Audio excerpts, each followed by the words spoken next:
briefly mentioned about liver cancer. So, how liver cancer में भी क्या ट्रांसप्लांट के थ्रू आप टोटली लिवर कैंसर को डील कर सकते हैं या कैसे वो डिफरेंट है other than the normal liver disease?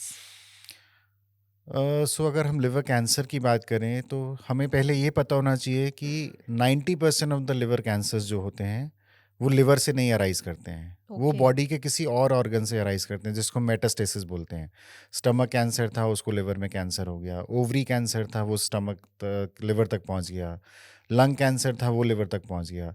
सिर्फ 10% कैंसर्स जो लिवर में होते हैं वो होते हैं जो लिवर से ही अराइज कर रहे हैं, जो बॉडी के किसी और पार्ट में नहीं है। ओके। तो ये ही वो 10% लोग हैं जिनको हम लिवर ट्रांसप्लांट से या लिवर सर्जरी से क्योर कर सकते हैं। अच्छा। ठीक है। और अगर हम बात करें कि इन ये 10% लोग भी कौन होते हैं, ये 10% लोग वो होते हैं जिनको अंडरलाइंग लिवर डिजीज होता है मोस्ट ऑफ द टाइम्स। सो एक सिरोटिक पेशेंट्स को या एक लिवर फेलियर पेशेंट्स को ही प्राइमरी लिवर कैंसर होता है मोस्ट ऑफ द टाइम्स। एक नॉर्मल लिवर में जनरली लिवर कैंसर नहीं होता है। तो जब आप कहते हैं सिरोटिक या सिरोसिस, इसका क्या मतलब है? मतलब ये थोड़ा टेक्निकल टर्म है तो सिरोसिस का मतलब, सिरोसिस एक मेडिकल टर्म है जो बोलती है कि आपका जो लिवर है पूरा डैमेज हो चुका है, अब ये रिकवर और रिपेयर नहीं हो सकता है, ये नॉर्मल काम नहीं कर सकता। तो लिवर फेलियर जिसको हम बोलते हैं या एंड स्टेज ऑर्गन डैमेज जिसको बोलते हैं। And okay. स्टेज का मतलब ही होता है कि एंड स्टेज की, अच्छा इसके बियॉन्ड तो और कुछ खराब हो ही नहीं सकता है, उसको हम सिरोसिस बोलते हैं। Cirrhosis. So majority of the times जो लिवर कैंसर है वो सिरोटिक पेशेंट्स में ही होता है। तो अगर कुछ पैरामीटर्स उनके मीट होते हैं तो लिवर ट्रांसप्लांट उनके लिए 100% क्यूरेटिव होता है। वो अंडरलाइंग सिरोसिस को भी ठीक कर देता है और उनके लिवर कैंसर को भी ठीक कर देता है। थोड़ा सा आप सिनेरियो अपनी ओटी के अंदर का बताएंगे कि जब एक्चुअली ये सर्जरी परफॉर्म होती है तो यहाँ पे दो लोगों की सर्जरीज होती हैं, साइमल्टेनियस होती हैं। अ, घर वाले बहुत इंटिमिडेट हो जाते हैं, डर जाते हैं कि अब एक मेंबर था, अब दोनों मेंबर ओटी में हो गए। कुछ समझाना चाहेंगे आप लोगों को ताकि उनके मन से इसको लेके जो भी मिसकंसेप्शन है या डर है वो निकले? तो किसी भी फैमिली के लिए और किसी भी लव्ड वन के लिए अपने दो फैमिली मेंबर्स को एक साथ ओटी में जाते हुए देखना बहुत एनजाइटी वाली सिचुएशन होती है, नो डाउट। ऐसा नहीं है कि ऐसा एक स्टेप उनकी लाइफ में सडन आ जाता है, उससे पहले उनकी बहुत सारे काउंसलिंग सेशंस होते हैं, वो इस प्रोसेस के थ्रू जा रहे होते हैं। तो कहीं ना कहीं डे ऑफ सर्जरी तक फैमिली उस चीज़ के लिए मेंटली प्रिपेयर्ड होती है कि अच्छा हमारा एक पेशेंट जिसको लिवर फेलियर है और एक बिल्कुल नॉर्मल हेल्दी फैमिली मेम्बर जो अपने लिवर का पार्ट डोनेट कर रहा है, वो दोनों लोग ओटी में जा रहे हैं। यस, लिवर ट्रांसप्लांट में दो ऑपरेशन साइमल्टेनियसली चलते हैं, दो डिफरेंट ऑपरेशन थिएटर्स में। इसीलिए liver transplant is a team work. And किसी भी एक लिवर ट्रांसप्लांट को सक्सेसफुल बनाने के लिए कम से कम भी 20 से 25 लोगों की टीम लगती है, ओ। एक डिफरेंट स्टेजेस पे। कुछ लोग ओटी में, कुछ लोग आईसीयू में, कुछ लोग वार्ड में। शायद यूट्यूब पे या वीडियोस पे या हॉस्पिटल की वेबसाइट्स पे या किसी की पर्सनल वेबसाइट पे हमें सिर्फ 2 या 4 फेसेस ही देखते हैं। बट लिवर ट्रांसप्लांट एक डेडिकेटेड टीम वर्क है जहाँ पे हर एक इंसान की, हर एक उस मेंबर की अपनी इंपॉर्टेंस है, चाहे वो स्टाफ नर्स क्यों नहीं है, चाहे वो वार्ड बॉय भी क्यों नहीं है उस लिवर ट्रांसप्लांट यूनिट में। उन सबका शायद उतना ही योगदान और इम्पोर्टेंस है उस पेशेंट को ठीक करने में। बाद में हमें उसको रियलाइज़ करना चाहिए, हमें उनको थैंकफुल होना चाहिए।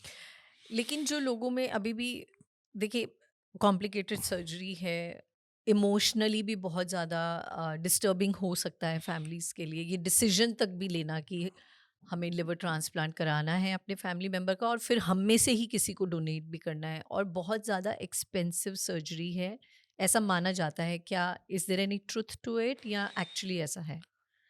सी वो एनजाइटी की, अच्छा हमारी फैमिली में से ही किसी को डोनेट करना है, हाँ वो बहुत बड़ी एनजाइटी है। एंड बहुत कॉमन सिनेरियो है कि हम पेशेंट्स को बोलते हैं कि आपको लिवर ट्रांसप्लांट की ज़रूरत है, वो बोलते हैं हाँ ठीक है कर दीजिए। हम्म। फिर जब हम उनको बताते हैं कि नहीं ऐसे नहीं होगा, आपको फैमिली में से किसी को डोनर भी चूज़ करना पड़ेगा, तब शायद 60% 70% ड्रॉप आउट भी हो जाते हैं, हम्म। है ना? बिकॉज़ उनको वो रियलाइज़ेशन एकदम से नहीं होती है। मे बी वो थोड़ा-सा और सफ़र करते हैं कुछ टाइम के बाद और तब उनकी फैमिली में ये रियलाइज़ेशन भी आती है कि नहीं हमें डोनेट भी करना या। पड़ेगा। एंड वही एक सबसे बड़ा मिथ है एक्चुअली, है ना? अगर वो ये बात समझ जाएँगे कि डोनर की लाइफ़ को कोई रिस्क नहीं है and donation is a absolutely safe procedure, तो शायद एप्रीहेंशंस कम होंगी। बट एनीवेज़ शायद वो एक ह्यूमन लाइफ़ या ह्यूमन टेंडेंसी है, वो एक्सपीरियंस के साथ और टाइम के साथ ही सब लोग धीरे-धीरे एक्सेप्ट करते हैं।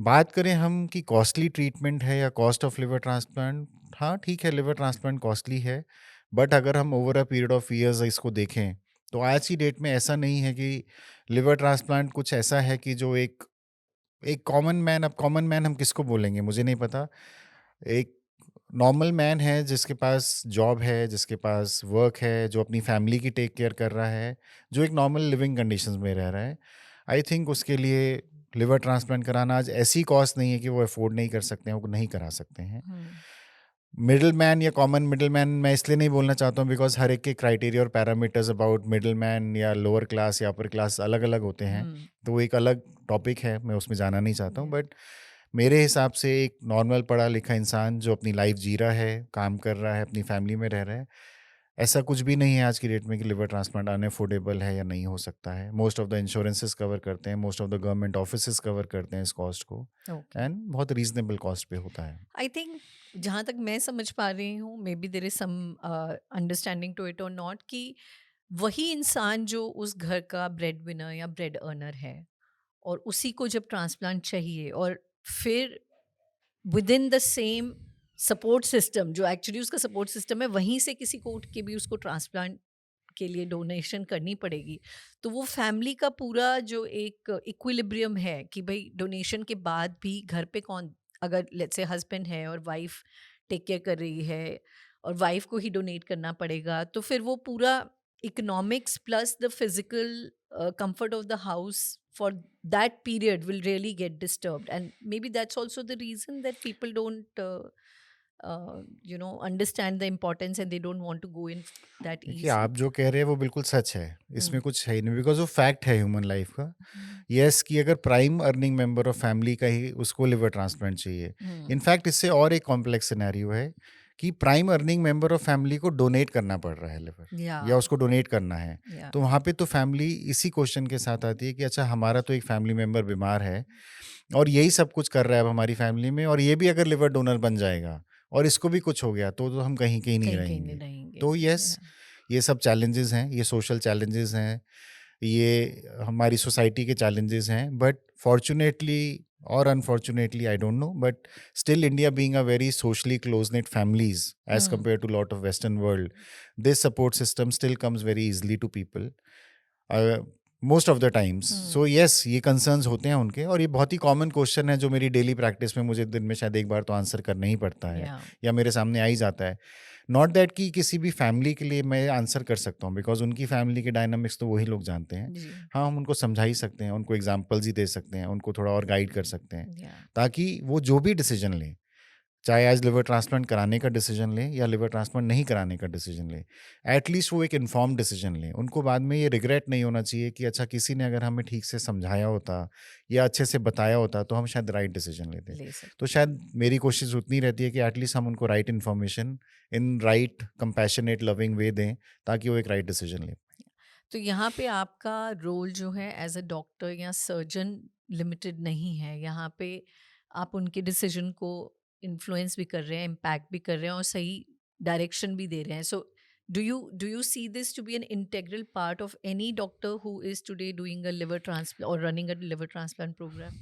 सी इट्स आई फील कि ये किसी भी डॉक्टर का इंटीग्रल पार्ट होना चाहिए, वो चाहे लिवर ट्रांसप्लांट सर्जन है, चाहे वो एक फिजिशियन है, चाहे वो एक ऑर्थोपेडिक सर्जन है, चाहे वो कार्डियक सर्जन है, because anybody when they come to the hospital, they come of course only जब उनको कोई प्रॉब्लम होती है, अदरवाइज तो किसी को शौक नहीं होता है हॉस्पिटल। तो बहुत सारे एंजाइटी, बहुत सारे फियर, बहुत सारी चैलेंजेस के साथ एक हॉस्पिटल में आते हैं, एक डॉक्टर के पास आते हैं। डॉक्टर के लिए कंपैशनेट होना और ये अंडरस्टैंड करना कि अच्छा everybody who is coming to my OPD और who is coming to consult me is anyways troubled, तो वो तो इरिटेबल भी हो सकता है, वो शॉर्ट टेम्पर्ड भी हो सकता है, वो मिथ्स के साथ भी आ सकता है और डाउट्स के साथ भी आ सकता है। तो आई थिंक बहुत इंटीग्रल है मेडिकल प्रोफेशन का वो पार्ट कि एक डॉक्टर को एक कंपैशनेट होना चाहिए, लविंग होना चाहिए, अंडरस्टैंडिंग होना चाहिए। आई बट एक फील डॉक्टर को एक अच्छा काउंसलर भी होना चाहिए. ऑफ कोर्स एक अच्छा काउंसलर भी होना Yeah, चाहिए। great.